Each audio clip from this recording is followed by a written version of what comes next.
ভাদ্র মাসের 11 দিন চলে গেছে। 12ই ভাদ্র কোনো এক দূর নগর থেকে স্পষ্ট এক গান ভেসে এলো।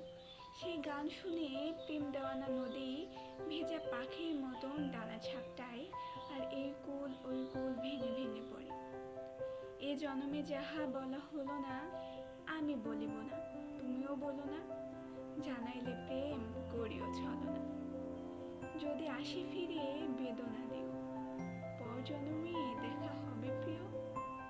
ভুলিও মোরে, হেথা ভুলিও। আজকে পড়ছিলাম আব্দুল্লাহ আল মুক্তাদিরের লেখা বছর দীর্ঘতম রাত বইটি। বইটি সত্যিই রহস্যময়। পড়ে একটি কথাই মনে পড়লো, আমরা সবসময় বাহ্যিকতা দেখে ভীত অবস্থাতে যাই। বইটিতে অত্যন্ত জাঁকজমকতা না থাকলেও এর ভিতরে প্রতিটা লাইনে রয়েছে অসংখ্য অনুদ্ঘাটিত